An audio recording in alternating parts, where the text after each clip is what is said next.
Em terras onde a fé precisava ser sussurrada e a comunhão se escondia nas sombras, um pequeno grupo de cristãos ousava se reunir. Eram tempos difíceis, onde a simples menção do nome de Jesus em público poderia atrair olhares hostis e a reunião para adorá-lo, a fúria da lei. Mas a chama da fé, uma vez acesa, não se apaga com o vento da opressão. E assim, sob o manto da noite, em locais discretos e corações apreensivos, a igreja perseguida encontrava um jeito de clamar ao seu Deus. Liderados pelo pastor Elias, um homem de meia idade cuja coragem era tão firme quanto sua fé, eles se encontravam. Um porão úmido aqui, um celeiro abandonado ali, um apartamento nos fundos acolá. Cada encontro era um ato de resistência espiritual, um testemunho silencioso de que o reino de Deus não se curva a decretos humanos. Entre eles estava Sara, uma jovem mãe, viúva recente, que encontrou naquele grupo o abraço de uma família e a força para criar seu pequeno Davi em meio à tempestade. E Josué, um rapaz recém-convertido, o fervor da primeira fé queimando em seu peito, mas ainda aprendendo a domar o medo que a perseguição instilava. Naquela noite em particular, o ar parecia mais denso, a tensão mais palpável.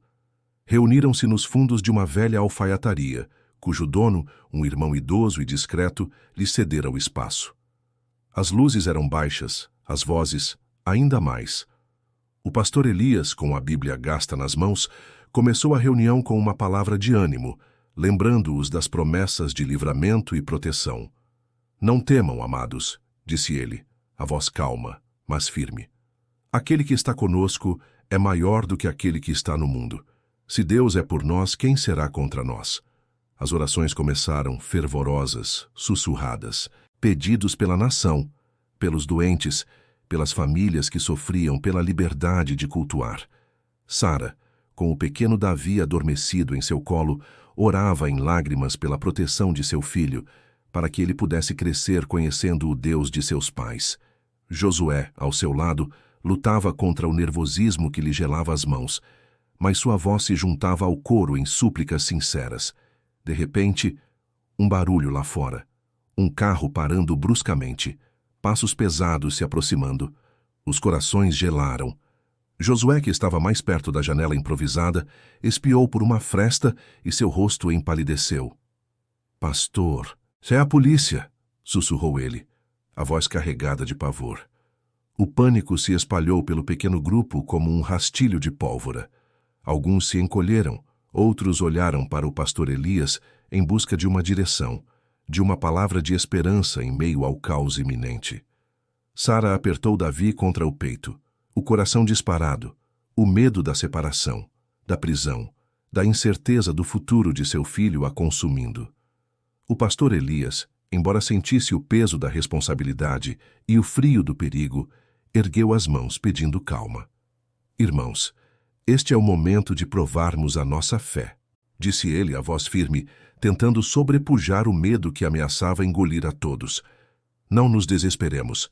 Lembrem-se de Daniel na cova dos leões, de Paulo e Silas na prisão. Nosso Deus é um Deus de livramentos. Mas antes que pudesse dizer mais, batidas violentas e autoritárias soaram na porta rústica da alfaiataria. Polícia! Abram esta porta imediatamente em nome da lei. Sabemos que estão aí. A voz do lado de fora era dura, implacável. Não havia como escapar. O local tinha apenas uma saída, e ela estava bloqueada.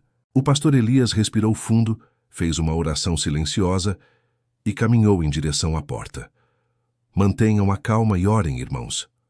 Confiem no Senhor.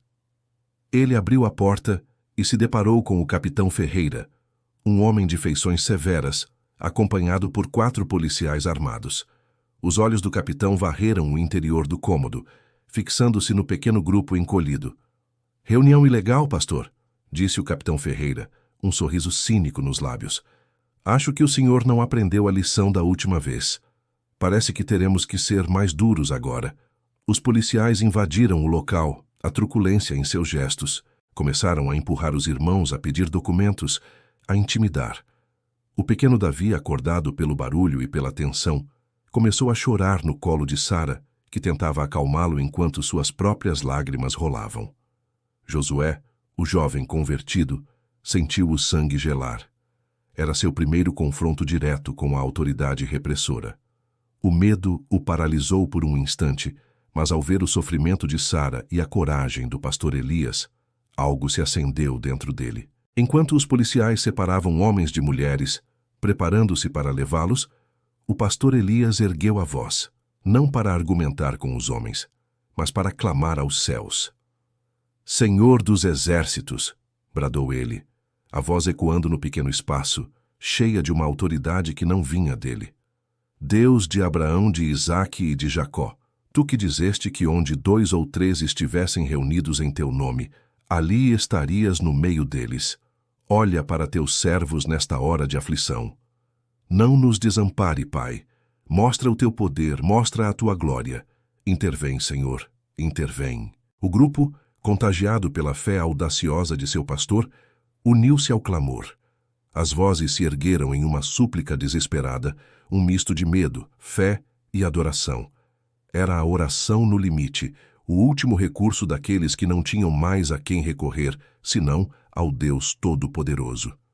O capitão Ferreira, irritado com o que considerava um ato de desafio, gritou: "Calem-se! Vocês vêm conosco agora!"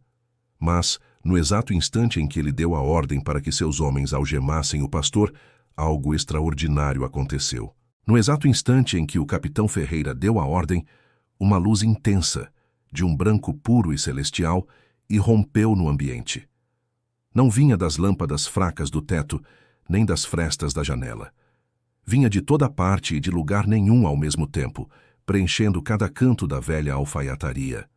Não era uma luz que cegava, mas que penetrava, trazendo consigo uma paz inexplicável e um temor reverente que gelou a espinha dos policiais. Os homens da lei, antes tão truculentos e seguros de si, paralisaram. Suas mãos que se preparavam para prender, caíram inertes ao lado do corpo. Seus rostos, antes contorcidos pela raiva e pelo desprezo, agora estampavam uma mistura de choque, confusão e um medo primordial, o medo do desconhecido, do sobrenatural.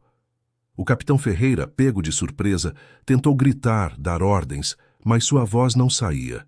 Ele sentiu um poder imenso naquele lugar, uma autoridade que transcendia qualquer patente humana. A luz pareceu se concentrar por um instante, e embora nenhuma voz audível fosse ouvida por todos, o capitão sentiu em seu íntimo, como um trovão silencioso, uma mensagem clara e inequívoca. Não toqueis nos meus ungidos. Deixe o meu povo em paz. A sensação era avassaladora.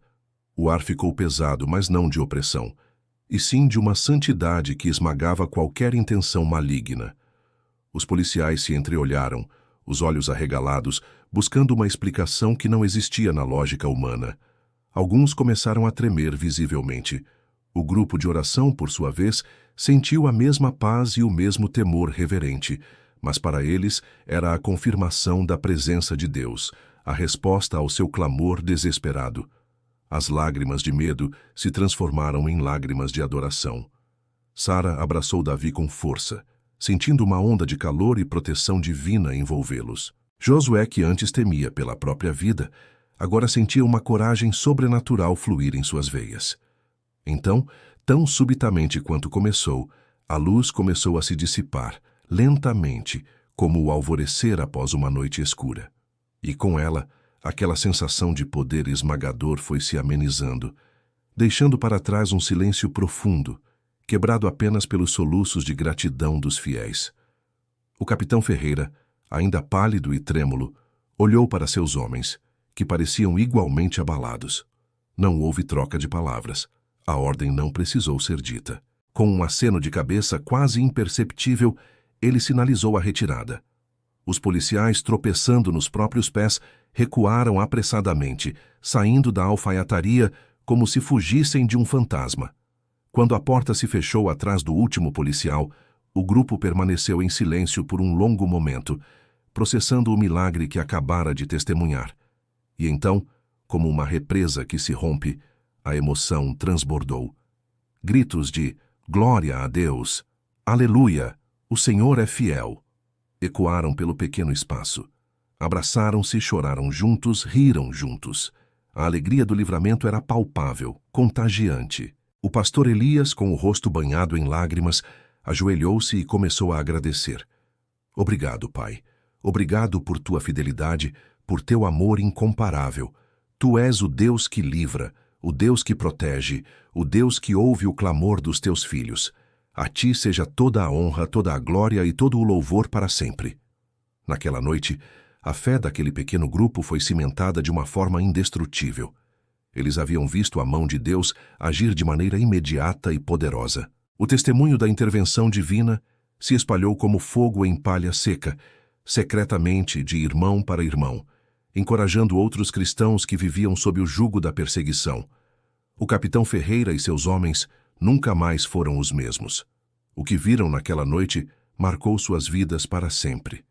Alguns tentaram esquecer, outros buscaram respostas, mas a semente do temor de Deus havia sido plantada em seus corações.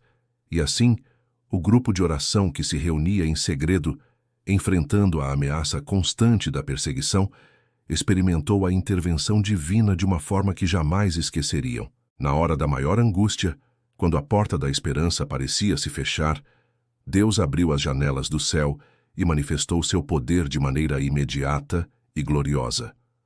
A história deles se tornou um farol, um lembrete vivo de que não há lugar tão escuro que a luz de Deus não possa alcançar, nem força terrena capaz de deter os seus propósitos. Para aqueles que ousam crer, que perseveram na oração e que se mantêm fiéis mesmo sob pressão, o Senhor se revela como um escudo forte, um refúgio seguro, um libertador presente. Que possamos aprender com a coragem e a fé daquele pequeno rebanho. Que em nossas próprias lutas e perseguições possamos clamar com a mesma intensidade, confiando que a intervenção divina pode ser imediata e que a vitória pertence àqueles que são chamados segundo o seu propósito. Pois o Deus que operou maravilhas naquela velha alfaiataria é o mesmo ontem, hoje e eternamente. E ele nunca abandona os seus.